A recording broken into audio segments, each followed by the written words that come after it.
Thank you, especially to Catapult. I'm definitely a longtime fan ever since I was in dental school, so I really appreciate what Dr. Graham and all of his educators are doing in both in terms of education as well as in terms of product testing. So it really is an honor for me to be with all of you today, and I do want to thank all of you for taking a part of your day to be with us for this rather short presentation on what I'm going to speak about, which is about some strategies or tactics we can use when addressing peri-implantitis. Before I start, I do have to disclose that I do lecture and test for or receive materials from several companies, including BioClear, Solventum, Silverplug, and Cosmonent. And if there are any products that are competitors to this, I'll be happy to discuss them. Some of them will be featured in today's program, but I will also share, if that's the case, any alternatives. So let's talk a little bit about implant survival. And I really like this quote from this article from Glund. And it says that dental implants have demonstrated remarkable efficacy in tooth replacement over the past decades, with survival rates surpassing 95% over a decade. The longevity of implants is compromised by biological complications. And I mean, many ways that's it, right? That's the clicker. What are these biological complications? You know, never want this to happen to anyone else. This happened to me. I do have to disclose I am not a surgeon. I am a general dentist. I practice in New York. I am very fortunate to work with some very fantastic surgeons, and I was very fortunate to have some surgeons and pair specialists provide some cases for us. And I definitely work as a lab owner on the restorative end. But one day I was seeing a patient who was complaining of some pain. We took a periapical radiograph, and there was a little bit of some lucency there, and he was a little bit uncomfortable. So I said, well, why don't we take off the crown and kind of see what's going on underneath it? And of course, little did I know that when I was unscrewing the abutment, what in fact I was unscrewing was the actual implant itself. So of course, why does this happen? And what are some of the biological complications? And a lot of ways it's going to start with things like peri-implantitis. So what I would like to talk about today is discuss some causes of peri-implantitis and then how we can deal with it. What are some methods and materials that we can use currently to address peri-implantitis? And then discuss some ways that we can sort of give a systematic restorative protocol to our implant restorations to try to get the best outcomes, both aesthetically and as well, of course, health-wise for the patient. And then speak a bit about the importance of education. And that will be certainly a driver as well as their follow-up exams. So in the same way that I've always thought of peri-implant mucositis and peri-implantitis like the gingivitis and periodontitis of natural teeth, except, of course, with implants. There's a very nice article by Heitz Mayfield who described peri-implant mucositis as clinical inflammation. And you're going to hear this quite a bit today. I'm going to speak about either clinical inflammation or I'm going to talk about biological markers. And when we're talking about that, it's usually factors such as BOP, which is bleeding on probing, erythema, gingival index, plaque index, edema. So peri-implant mucositis are all of these kind of clinical inflammations without any bone loss. The author further goes on to describe peri-implantitis as all of these clinical inflammations with bone loss, such as in the case of these implants that we see here. And so the author suggested that it was very important, and of course we all know to do this, to establish our baseline data. And so really what I've gotten into the habit of doing is probing depths around the implants on the day of insertion. I find that kind of helps, but I had to learn some of these the hard way. And so I'm hoping that we have some tips and tricks to help sort of minimize your hardships so you're not unscrewing abutments when you're really unscrewing implant fixtures. Now, Raza further classified peri-implant mucositis and peri-implantitis in the following. said that peri-implant mucositis, again, is that inflammation. Now, it's found only around the soft tissues of the dental implant with no signs of bone loss.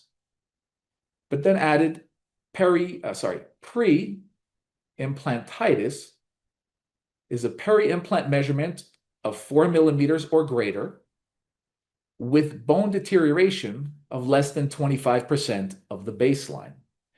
And then moderate peri-implantitis would be something like probing depths around dental implants that are 6 millimeters, I believe that's or less, with bone deterioration ranging from 25 to 50 of the of the implant length. And then finally, RASA classifies advanced peri-implantitis as a pocket depth of 8 millimeters with bone deterioration exceeding 50% of the implant length. So this is going to be our first poll question, which is going to show up in just a second. But I really was curious, what is the actual prevalence of peri-implantitis? And it has actually been documented as up to as high as 56% of patients. Now, the reality probably ranges somewhere, and this is according to Romandini, that somewhere between 12 and 43%. And the issue, the author says, is that we didn't really have great and precise diagnostic criteria to measure this. So it kind of got me thinking, and this is going to be our first poll question.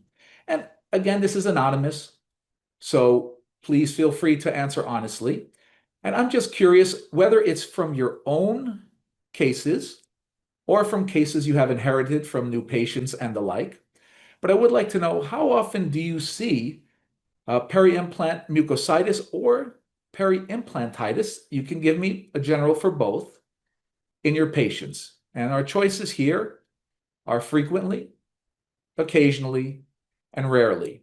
I think I know what the answer is going to be, but I'm curious how many of us are actively looking for peri-implantitis and peri-mucositis, or is it something that, as someone who does not place implants himself, do we just say, oh, I don't like the way that looks, we should send you to the specialist to look at? So right now you should be all voting, I'm hoping. And in a few seconds, we're going to reveal the answers. No, that was very quick. So, and I figured, very interesting. So I was expecting to see more with rarely. I was expecting it to be mostly occasionally. Very interesting. And we have 76 of us today. We're answering, and thank you for those who responded. And so, yes, we do see it sometimes occasionally. And by the way, again, to reiterate, if there are any questions, we'll be happy to discuss them at the end of the program. It just makes the flow better. So if we could just close the poll questions. Now, what are some of the contributing factors to peri-implantitis? And of course, we know that it is certainly a multifactorial disease. So there are things like poor oral hygiene, a history of periodontitis. And this is a funny one for me because I think about patients who lose teeth because they have perio, and then they get implants placed. And then they still have issues with the implants. Well, for me, it would stand to reason that if you did have this issue already, placing an implant may make the situation better. But if you don't maintain, or if you have a genetic predilection towards periodontitis, is that going to be your sort of final destination? In other words, will your periodontitis translate then to peri-implantitis? And it certainly is a factor. Now, unfortunately, there are some systemic conditions, such as diabetes, that can contribute to the condition. Smoking, we know, is a very well documented contributor. Patients who are undergoing some type of radiation therapy. And then finally, and probably the most disheartening of all, might be those iatrogenic factors, right? In other words, when we try to do the right thing, but unfortunately end up doing the wrong thing. And it's this saying that I had heard, and it really makes me think about implants, is that implants are not a replacement for teeth. They are a replacement for no teeth. I think that's such a kind of a great way to think about it. I wish I thought of that phrase. But then we have certain factors, malpositioned implants, poorly designed um, restorations at the gingiva, inappropriate occlusal loading. And then I'm going to talk about something else in a bit that may not be anybody's fault. It may just be nature. And we'll discuss that because I will share with you something that happened with me. But for a little bit of the sake of the completeness, I do want to talk about ways that we can treat or at least address both peri-implant mucositis as well as peri-implantitis. And of course, no discussion would be complete without discussing surgical options. Now, there's a very nice article that just came out only 2 months ago from Levine and his group of authors. It's in the latest issue, actually, of Compendium, or 2 issues ago of Compendium. And he listed 3 sort of surgical options in terms of gross categorization. And the first one is to do what they call a submerged approach. And of course, if you're doing these surgeries, this is no surprise. What you do is you remove the crown as well as the abutment. You do your regenerative procedure, of course, after removing all the biofilm and cleaning, and then place a cover screw and then wait amount of time and reassess if you've developed any bone. The second one is a non-submerged approach, which is in a way treating the implant and abutment the way you might a natural tooth, meaning you keep the crown and the abutment as it is, you clean it, and then you do your regenerative procedure and close the flaps. A third way, which may be very interesting, especially going forward with some new development and products that are going to be released hopefully sometime next year, is the approach of taking a healing abutment where, again, the area is opened.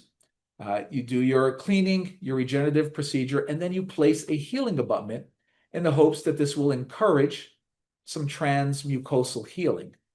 And this is the 3 listed in the article. There is a 4th one that is somewhat of an option. That's a sort of a new one for me, although I'll show you the case done by a good friend of mine. And that is a resective procedure where actually you are going to not add, but rather remove, or perhaps I should say recontour. And that would involve doing some type of not only osteoplasty, but as well as implantoplasty. And I'll show you this case. And these cases that I'm going to show are coming courtesy of a clinician who is a fantastic educator. And I think most of you probably know who he is. He's quite known. That's Dr. Giacomo Tarquini. He's based out of Rome. He's lectures at the University of Sapienza there. And he was kind enough to give me these cases just to show you what can be done. And so in a case like this, the flap is opened. He will then go ahead and clean out all the biofilm. Now, for disclosure, he does have a proprietary device. I'm not sure if this is available in the United States, called PiezoClean.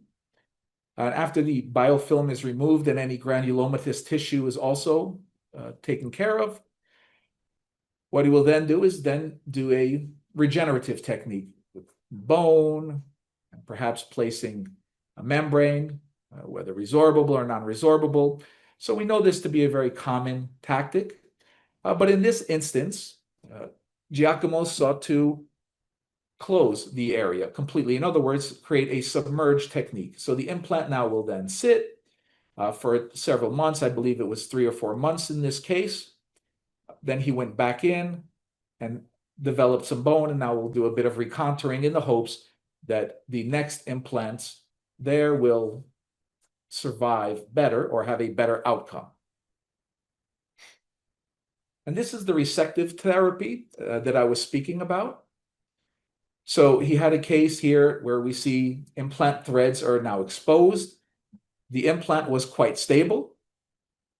So he came, he laid a flat. You can see the exposed implant threads with the cover screw on.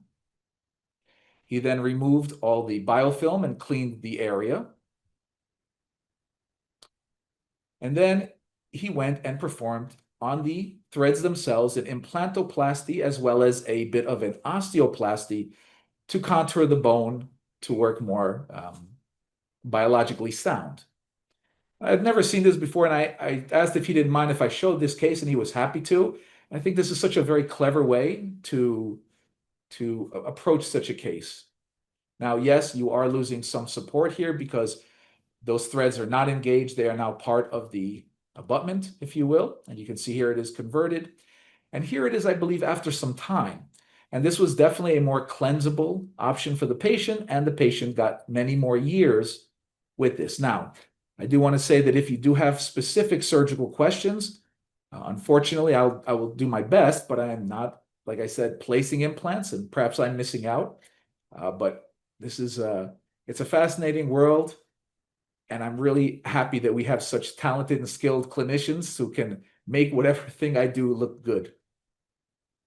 But what I wanted to focus on more, being from the lab end and being from the restorative end, is about some non-surgical considerations. In other words, is there anything that we can do as the restorative providers to maybe mitigate the need for a surgical intervention? And that's what I want to spend the rest of today's program on.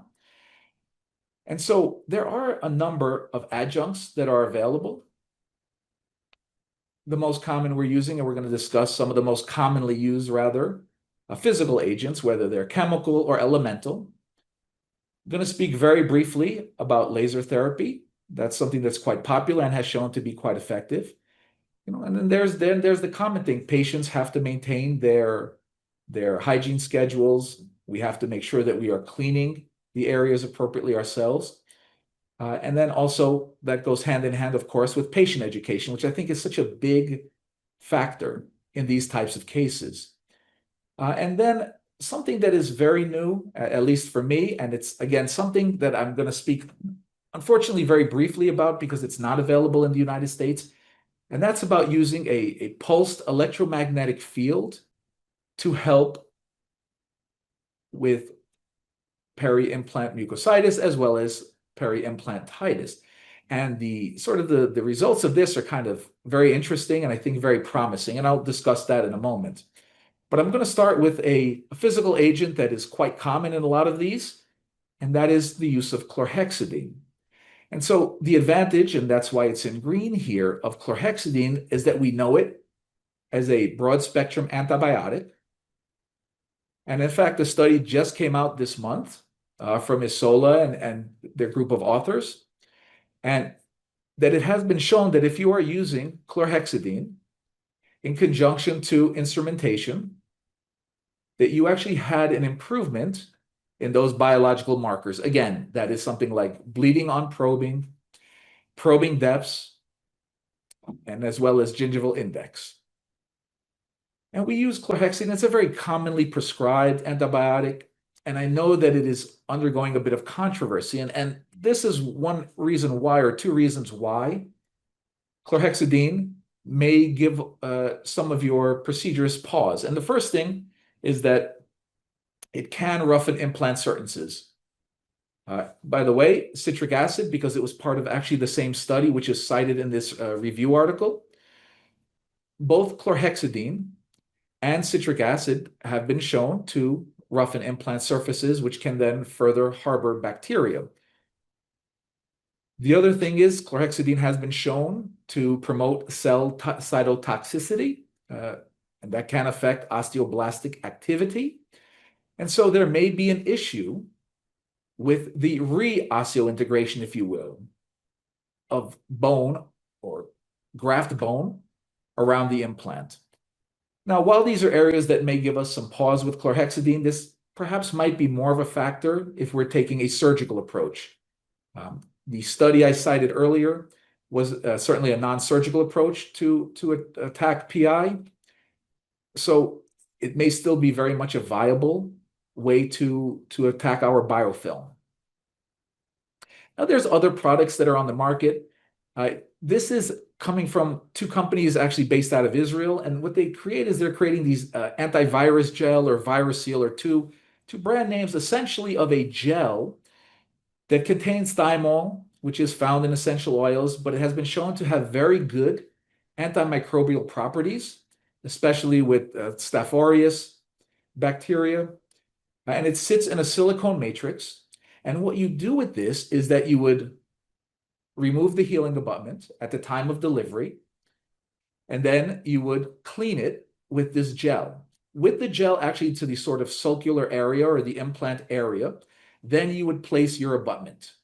And the thought here is the antimicrobial bacteria, the antimicrobial activity of thymol would be very effective in preventing peri-implant mucositis, at least primarily.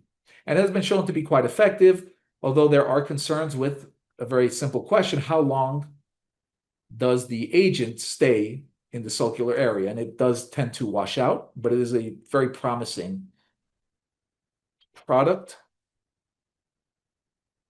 Laser therapy. Now, I'm certainly no Ron Kaminer, who is an excellent Catapult educator, and he definitely would know a million times more than me, and he's a fellow New Yorker, so I give him all the respect.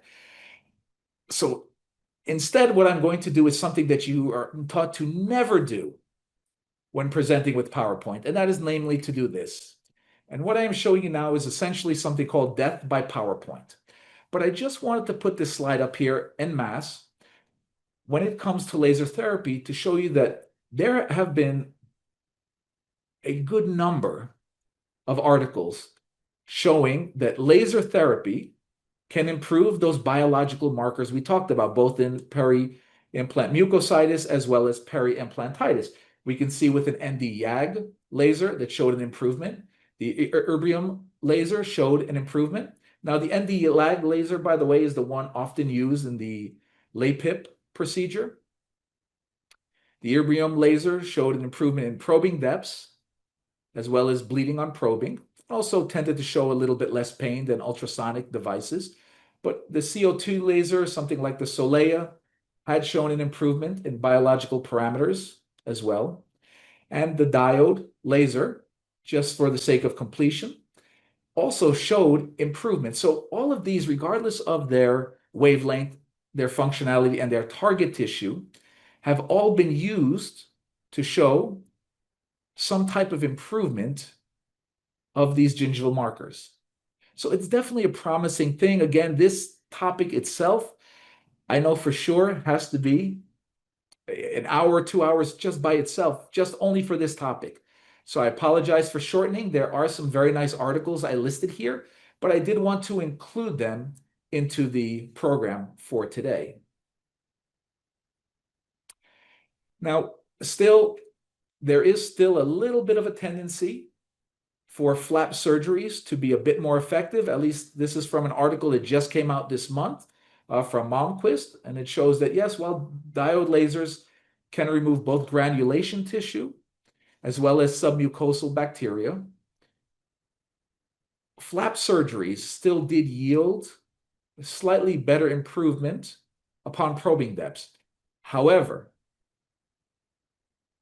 flap surgeries are far more invasive. Obviously, flap surgeries can lead to sometimes a contraction of tissue, and there may be other issues. So I think laser therapy will certainly be a huge component for dealing with our good friends peri-implant mucositis and peri-implantitis. But still, flap surgery may have a bit. And I know this is a controversial take. I'm just citing what is the most recent in the literature. And something that I'm really excited about is this use of this miniaturized electromagnetic device. It's a very cool concept. I've not seen anything like this. It was developed by Magdent, based out of Israel. I was very lucky that this week I was able to speak with the owner of the company. And I think what they're really going to do is going to revolutionize a lot of the ways we deal with our implant issues. And again, by taking it from basically, it is a healing abutment. What you're looking at here is a healing abutment that gets placed. So this can apply sometimes to our surgical approach that Levine spoke about, as well as something maybe being as simple as if you have a patient who has peri-implant mucositis and you want to try something less invasive than a flap surgery, what you do is you remove the crown, you remove the abutment, and you would then place this device, which you would have to activate first, and then let the tissue heal. What's interesting about it is that it uses a pulsed, excuse me, electromagnetic field and it has a 2 millimeter working radius. So it's a very small area that it works in. And what has been shown, and there's been quite a good amount of data that I looked at that shows that it can accelerate both healing as well as reduce biofilm. And what's really interesting for me is that this is basically a temporary abutment. I mean, it's very cool in concept. It is used for only 30 days, and then the battery dies. And what you would then do is reassess the tissue. And if you have, then you can just place a crown or a new crown or alter the contours of your crown, whatever was causing the issue. If it was something iatrogenic, you can correct. And basically, the data on this is good. Unfortunately, and why I can't go more into this is that it is currently not available in the United States, but speaking with the owners, it should have its FDA approval by early 2026. And now I want to talk just kind of briefly about an issue that can lead to possible the peri-implant mucositis, peri-implantitis, that may be nobody's fault, and that is about this interproximal contact loss. And I bring this up because I just had this on a patient where I did 6 years ago, we did implants, or I restored implants rather, on first molars.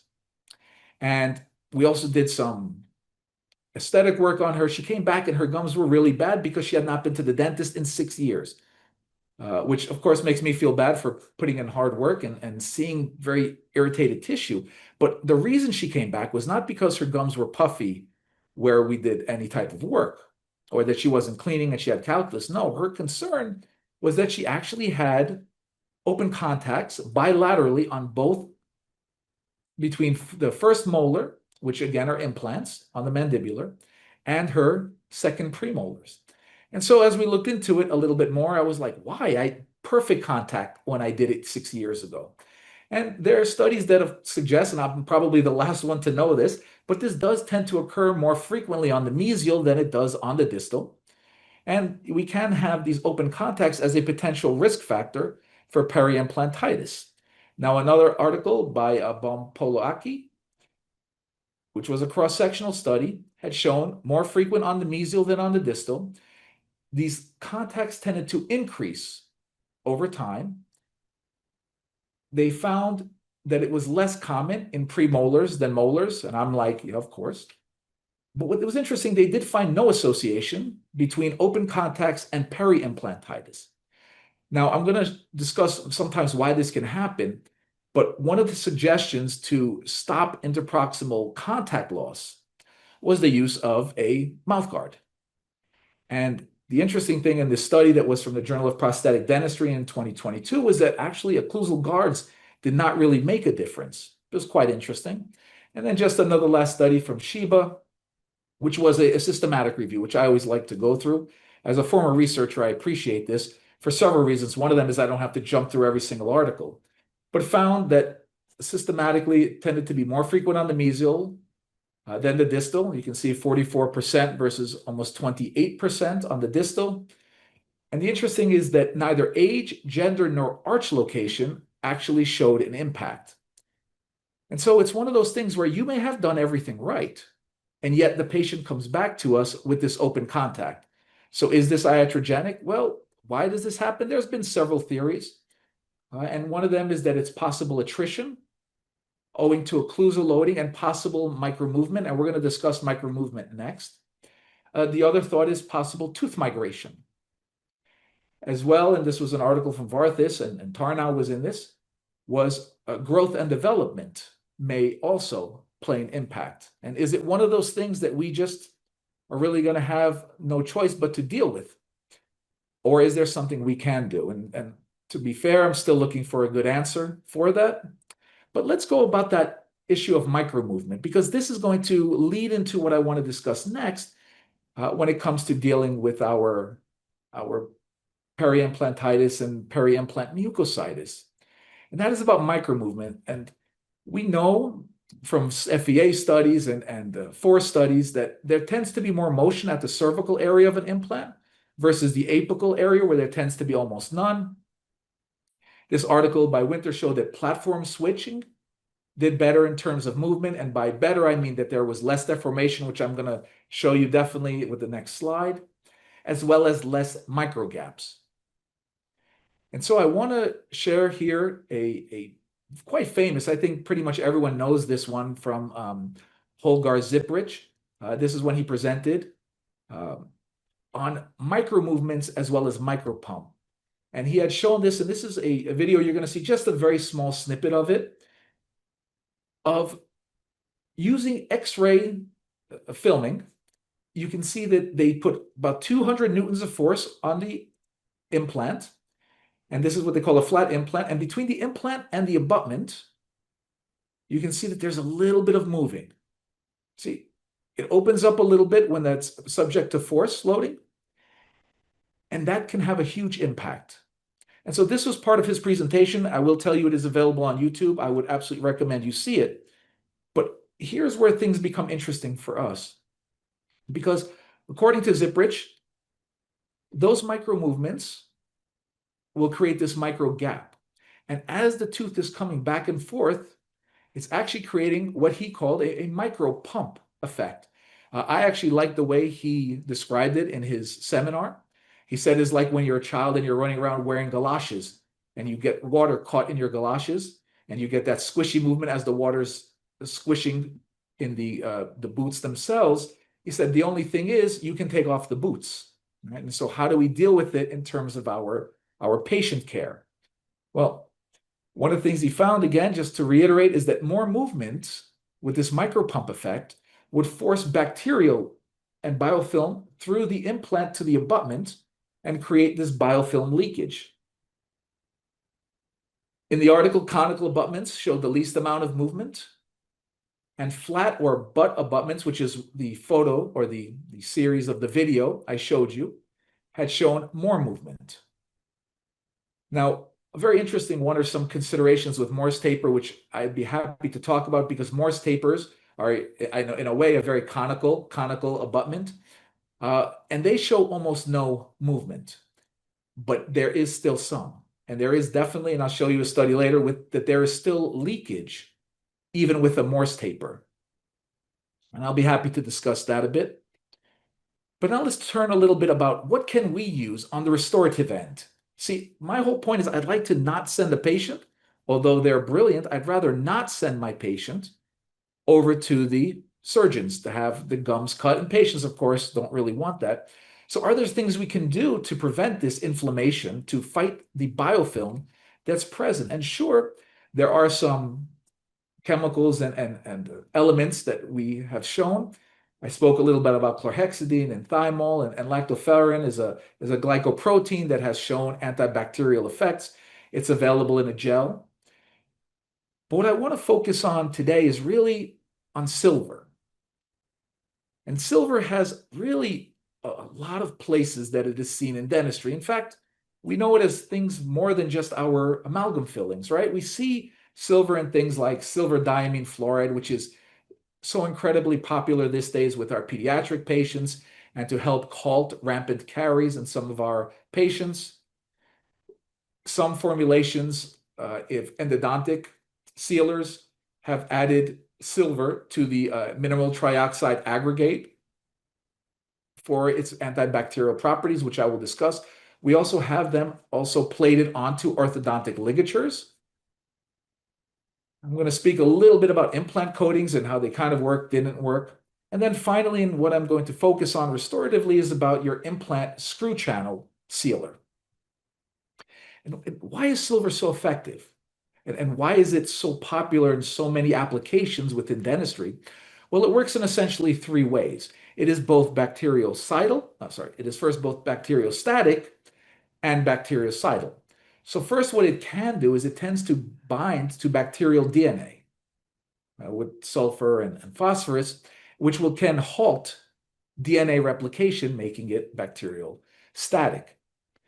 Also can inhibit protein synthesis because it can denature bacterial cytoplasmic ribosomes. And probably even more powerfully, at least if you've ever seen the SEMs of this, it can adhere to cell walls as well as their cytoplasmic membranes and create these little holes, which increases the permeability and essentially kills the bacteria, making it also bactericidal. And just as a note, the smaller spherical particles have been shown to work better. So you will see this designation of silver nanoparticles written as AGNP. The other advantage of silver is that it has a very low toxicity. And this is from a study where they were trying to plate silver onto titanium implants, and I'll show you a little bit about that. But they showed that silver is highly biocompatible, and it's neither genotoxic nor cytotoxic. And silver-containing implants had demonstrated no systemic or any local adverse effects. And so in 2011, there were a few studies that did this, but what they tried to do is they tried to say, well, let's take advantage of silver coatings on titanium implants. And we know that silver lacks the strength to function as an actual implant. And titanium is not really antimicrobial. It's biologically inert in some ways, although we'll see what happens when free titanium gets into the surrounding area, which I will unfortunately not cover. And what they had found was that the silver-coated titanium implants can potentially serve as an effective measure in the prevention of deep body infections associated with these implants. They didn't get too popular, but now an article that just came out 2 months ago, 3 months ago, in the International Journal of Implant Dentistry had shown that by adding zinc with silver and using a plasma electrolytic oxidation, these now titanium implants with the unmodified titanium implants acting as control. So we have a coated implant and a non-coated implants, just regular titanium. And the results were pretty strong. The CFUs, the amount of bacteria present, or the colony forming analysis, no, it's colony forming units. Sorry, that's a misprint. The colony forming units showed a 99% reduction in viable bacteria in the samples compared to regular titanium. And there were definitely lower bacterial counts by a 5-log reduction, meaning it wasn't just 99%, but rather 99.999% in these modified samples. So we may, I think, see some implementation of this combination of silver and zinc. And I hate to do this because I know people really may not love talking about bacteria, but I want to delve a little bit into the bacteria that is found on peri-implantitis. And this comes from Person's article. And be thankful this is not a test. I will not quiz you on this, but the areas that are starred, I do want you to see because they are going to come back. And that's the Tenorella forsythia, the Polyphromonas gingivalis, and the Treponema denticola. You know, I'm very terrible with names, and the fact that they're doing it to me in Latin is just a crime. But we know our Staph aureus, which we had seen earlier with something like thymol. And the thing is, when it comes to peri-implantitis, there is certainly a tendency towards the more gram-negative species. So what about P. gingivalis in peri-implantitis? Well, this article by Savchik had shown higher levels of the bacteria in peri-implant lesions, especially in peri-implantitis. In fact, peri-implant mucositis had relatively low levels of P. gingivalis when compared to peri-implantitis. The reason I mention that is because the effect of silver nanoparticles on P. gingivalis is as follows. It had shown an inhibitory effect on its formation. And just the only thing I want to say was that it was dose dependent. So the higher the concentration of silver nanoparticles, the higher the antibiofilm activity. And for the other one, for the T. forsythia, the effect of silver here, that it exhibited an antimicrobial effect on it, as well as its two companions, which I didn't really talk about, but the so-called red complex pathogens, which are the T. forsythia, the P. gingivalis, and the T. denticola, are red complex. And the characteristic they have is they are very highly inflammatory in periodontal diseases, as well as not only on implants.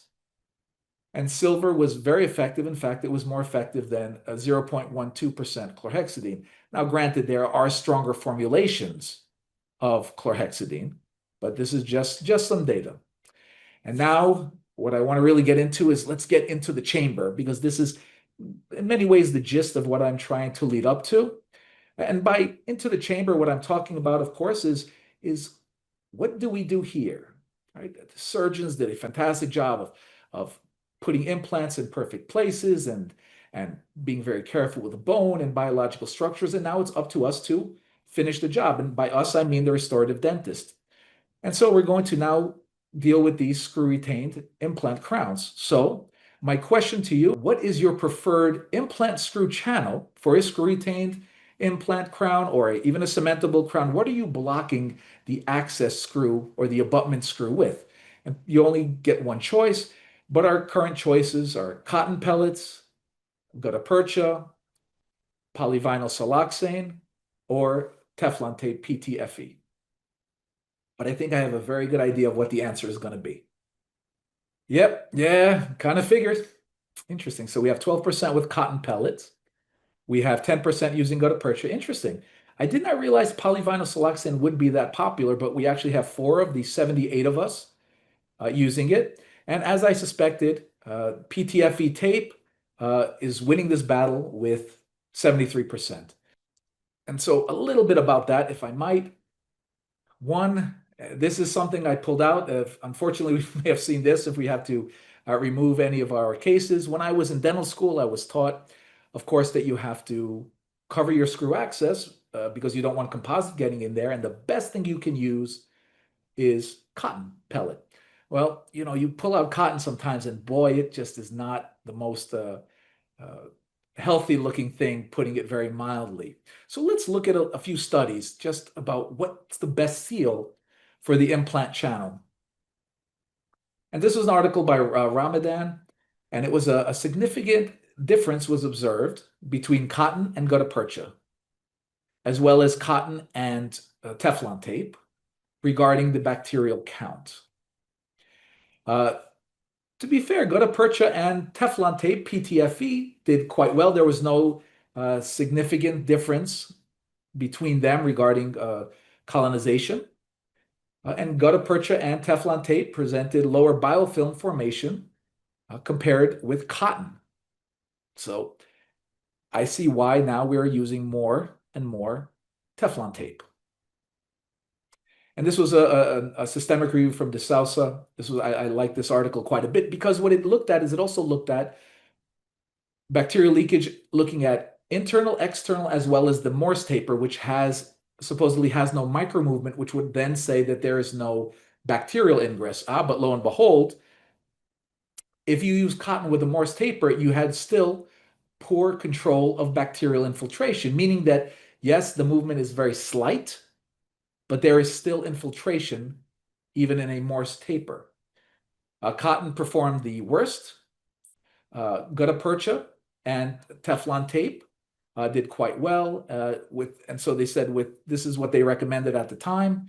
It was either gutta percha and Teflon tape, and then with cotton resin as the physical barriers. And their best result they found was by the application of a chlorhexidine, 1% here, chlorhexidine gel with a thymol varnish, as well as a deposition of a silver films onto its surface. This is what they were proposing would be best. And this is 2024, and I think they were really kind of getting onto something. And then finally, this is an article from Zhu, which just had shown that comparing gutta percha, the temporary restorative paste, a polyvinyl siloxane, Teflon tape, and an onlay resin, something maybe like Clip from Volker or Telos from Ivoclar, and the polyvinyl siloxane, as well as the onlay resin, showed some of the better sealing efficacy. They were also more convenient to remove, which can be a factor as well. But what's interesting, and what kind of made me start to look at things differently, is that the Teflon tape actually had quite a bit of bacterial colonization on it. So while it definitely did better than cotton, is there perhaps a better product to use? And the product I do want to speak about today is called Silver Plug. And Silver Plug is a Class 2 certified medical device, and it's meant to be used to seal the screw access channel for our dental implants. Now it's made of a flexible polymer infused with a silver zeolite, and I'll speak about that in a moment. And it effectively reduces bacterial contamination within the implant tunnel. And therefore, you can decrease both the risk of peri-implant disease, but what it also does is it can also reduce the space for bacterial proliferation. And so, in other words, it can actually kill because it has silver. It can be bactericidal, bacteriostatic, if you will. And also with its space, it can also block some ingress. But its main effect, I believe, is the bactericidal and bacteriostatic effects. The thing about that is that the silver nanoparticles, they don't come out of the polymer matrix. So the bacteria die upon contact. Now, I mentioned earlier about using chemotherapeutics, and they work very well. But the chemotherapeutics can either wash out or exhaust themselves. The silver is always present. So the thing is, there is no shelf life, and it actually won't lose its disinfective abilities over time. And just for completeness, this is what zeolites are. They're essentially the platform. They will help hold for the storage and release of the silver nanoparticles. It's just basically made of silicone, oxygen, and aluminum. Its advantage, there's two. One, it's very porous, so silver goes in there, but it really is advantageous because it's negatively charged. So the positively charged silver ions, they can be readily incorporated. So it's a very nice, a very healthy, I'll say it's a very inert vehicle for the silver plug, for the silver in the silver plug. So I just want to go as we're finishing up here, just the protocol for its use. And so basically when I'm placing in a crown, I will put on some isolation. I'm using an isolite. And so there are other comparable products on the market. I like to use some isolation for several reasons. Number one, it minimizes the aspiration risk, which is right away there worth it for me. Secondly, and this is an interesting one, this came from Favi's article, and that is it minimizes the contact with saliva. Why would this be important? Because what he had shown in the Journal of Advanced Prosthodontics is that saliva contamination can actually affect the reverse torque value, meaning it could be easier for the implant to unscrew if there's a lot of salivary contamination, which is quite interesting. So then what I do is once I put everything in, I'll have it torqued all the way down, and then I will check the occlusion and then place the isolite again. So I will then place the silver plug, and using a pencil, I'll mark it at the occlusal. We'll trim it a bit, and I'm going to go into this a little bit more detail. I just want to show you the concept of it. And once it's trimmed, it then will be placed into the access hole using an amalgam plugger. And essentially, I want to see this. I want to see the end of my abutment and sort of the beginning of the crown, so that I have ample room for the placement of my composite. And then we restore with resin composite. So I'll go through a little bit more detail. And so here we have a case. And early on, I mentioned iatrogenic factors. Now, as a lab owner, I should have known better because I had this patient. This was a new patient that came to the practice and was referred by a surgeon to get this implant restored. And I said, okay, perfect. Let's go take an impression. And really, one of the things I should have looked at was the adjacent contacts, because what I could have done here, and luckily this has been stable for a while now, but looking at this now, I made a mistake. I should have recontoured the interproximal contacts. And I wholeheartedly recommend that anyone who's doing a crown prep, whether it's on a natural tooth, on an implant, such as in this case, or even in your class 2 restorations, to have a look at the adjacent contact or the adjacent contour and modify it if needed to optimize your contact. And I didn't. But luckily, I'm okay a little bit, but this is not an ideal contact. It's a nice contact, not an ideal contour. Luckily, the lab saved me a bit here. So I'm going to talk a little bit about trimming. And so what you do here is you take the pack, you take your silver plug out, and one of the first things you should do, if you have a screw retained crown, is that you trim the narrow end. and you trim it about 2 to 3 millimeters, just right at the tip, if you have a standard or wide screw retained channel. So for a regular size implant, for a wide implant, I trim right away 2 to 3 millimeters because it has to fit snugly into the chamber. Now, if you have a narrow platform implant, then maybe don't trim it. I would also maybe not recommend trimming it if you're going to do a cementable restoration, because the trimming will then be variable because of the angle and the size of the abutment. But if I'm doing a screw retained, and we do this a lot of screw retained in my office for many reasons, I will usually go ahead and trim the first 2 to 3 millimeters of the silver plug. Then, and I like to do this, by the way, you're noticing it on the model, and this is how I prefer to do it now. Doing it intraorally is okay, but it can take time. This is much more comfortable. We'll have this ready for the patient when they come in. So we mark the occlusal, just like I did in the other one. This is us watching, evaluating the occlusal mark. And then using either the flat end of a mirror or the torque wrench in this case, I want to leave 2 millimeters, right? So I have my pencil marked from the occlusal. I want to leave at least 2 millimeters for the composite. So I'll trim it somewhere here. So I'll mark it with a pencil. I can make sure I can read it. And then using scissors, which is the better way to do it than a burr, which I don't really recommend, we go ahead and we cut the bottom end. And we just confirm that it's tried in. And this is exactly where I want it to be. Now, one of the folks have told me that they like silver plug, but sometimes it's very difficult to remove.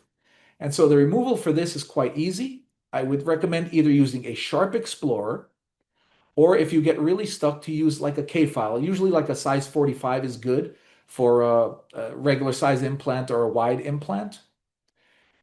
And the other thing is, if you have to remove, or you just want to remove, maybe let's say a case where you're doing MUAs and you just want to check the area and you're going to put the prosthesis back, just know that you can reuse this.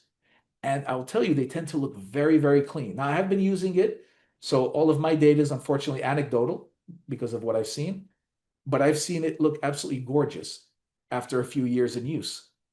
So we have our crown, it's seated under the isolite. I check the occlusion contacts, and now I've done everything here. I take my radiograph. I always take it to confirm the seating of the implant, and I replace my isolation. Now I'm going to go in and clean the chamber with 2% chlorhexidine, but there's other things you can use. Again, it has been effective with disinfection. And going back to that article where we spoke about salivary contamination, there was something very interesting that had shown that chlorhexidine can actually positively impact the RTVs as well. So it may be worth to do it, or to even use a chlorhexidine gel or a thymol gel or even a lactoferrin gel. So it's quite interesting. And these are not huge things, but every little step may be able to add up. Anyway, as we're finishing up, we place our silver plug in, condense it with the plugger. It should stay firmly and snugly in place. You can see I have it to the level of the titanium abutment. And this is a nice trick I learned from actually another Catapult instructor, Peter Oster, and that is to use a combination of a flowable opaquer as well as a composite, and what he used was omnichroma, and there's plenty you can use here. I quite liked using this technique. He showed some very beautiful results, and so I said, let's do it. So we go in, we adapt our composites, we shape and cure it. Of course, not just like doing a regular composite, and that's what we can get. And hopefully we've now provided the patient with a very effective way to combat the bacterial ingress.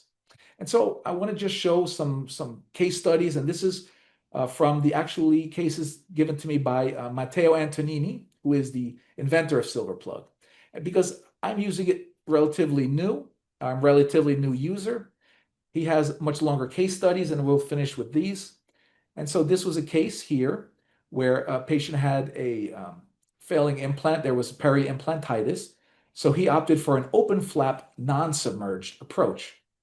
So opened up the area, removed the granulation tissue, disinfected the implant with hydrogen peroxide, cleaned the lumen, the inside of the implant, and I believe he used chlorhexidine here. Again, there are many other disinfectants. He said it wasn't important when I spoke with him today. He said, just make sure you clean it. So that's very important. So everything was disinfected. Now, what he used is he used the original crown and abutment as the provisional, which is really interesting. And what he then did is he used silver plug to seal the chamber. And look at the results. I believe this was 4 months later. And look at that tissue health. And it looked absolutely fantastic. And this is the implant site all healed. A new abutment was then fabricated, and silver plug, of course, was going into the abutment itself. And this would be a smaller one. So this is kind of a situation, maybe I wouldn't cut the end. And the crown was cemented and is done quite well. And this is my last case, which is a 6-year follow-up. And what had happened here was that the implant placed at number 29, it had osseointegrated, but actually because of the insertion torque, it actually fractured in the neck region. But it was osseointegrated and quite stable. So they said, well, let's see if we can at least hold off as long as we can. And so what happened was the screw-retained crown with the silver plug, the crown was removed, they put silver plug into the chamber and basically used it as a provisional. Well, lo and behold, 6 years later, to check it, the crown was removed. And again, this is the same fractured crown. There was no bleeding on probing. There was no purulence noted. And this is the 6-year radiograph. And while, yes, there is certainly a slight amount of resorption around the fracture, the overall bone level here remains stable. So kind of as we're in conclusion, there's a lot of approaches we can have here to lessen our risks. Again, home care protocols, follow-ups with the dentist. Check that occlusion, watch that open contact. We can use chemotherapeutics, education in terms of tobacco cessation, making sure that we're using the right instrumentation like specific either titanium or carbon scalers, water flossers, proxy brush, and then again, adjacent laser therapy can give us these advantages. And of course, I'm very curious to see what the future is going to hold in terms of electromagnetic therapy. And when we looked again at that early slide I showed you, the contributors to peri-implantitis, perhaps one of the biggest factors comes here to poor oral hygiene. There's been several articles that said that, peri-implant mucositis and peri-implantitis, they were highly correlated with inadequate oral hygiene and maintenance. And so patient education is really paramount. And this was a kind of a very interesting article. It's from 2017, and it's with Hamle Wang's group. So undoubtedly they came from Michigan. And it was a survey, and it talked about the way peri-implantitis can affect quality of life. But 74.1% did not really have knowledge about it until they had it. And so, of course, they recommend standardized education. But the thing is, we really have to educate our patients. We really have to let them know, again, that implants are not a replacement for teeth, but are replacements for no teeth. So some of the cleaning tactics may have to change. I had one patient I remember who flossed between the teeth, and they just went up and down. And I said, well, did you go by the thing? They said, I'm supposed to do that? And I was very embarrassed because I really should have taken the time to show them how you have to clean all the way towards the threads because, they're so used to the teeth being wide. But when you have a much narrower implant to a wider crown, care has to be done, right? And so I'll leave you with this statement that was given to me by, if any of you may know him, Dr. Gerald Wank. This is a not a verbatim quote, but something he once said. And this was when I was starting my laboratory, and I was so gung-ho about technology.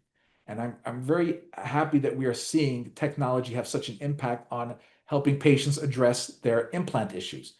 But he said, listen, technology, it evolves exponentially, but you have to understand that biology evolves evolutionarily. So it doesn't really change. So we have to really make sure that the biology from 100 years ago is the same as now, even though we have better technology. We still have to make sure that patients are aware of their biology. And with that, ladies and gentlemen, I do want to thank you for your time. I hope we kept at a good pace here. Now, if any of you have any questions at all, please feel free to contact Catapult as well. But you can also reach me on my email, And to be fair, I moderate several dental internet groups. And that's my social media, Instagram and Facebook, if anyone is interested. And with that, I would like to introduce, if he's here, there he is. So Mr. Larry Clark is here. He works with Silver Plug. Larry, I do want to thank you for putting this together. I hope to everyone it was enjoyable. I hope there was some information. Again, I'm not a surgeon, so I felt a little like I was punching above my weight. But I hope there's some information that you can take home very readily to better treat your patients. So I don't know if we have any questions. Maybe Larry, if there's some questions that are interesting. Well, I think Dr. Volker answered the question about removal quite well.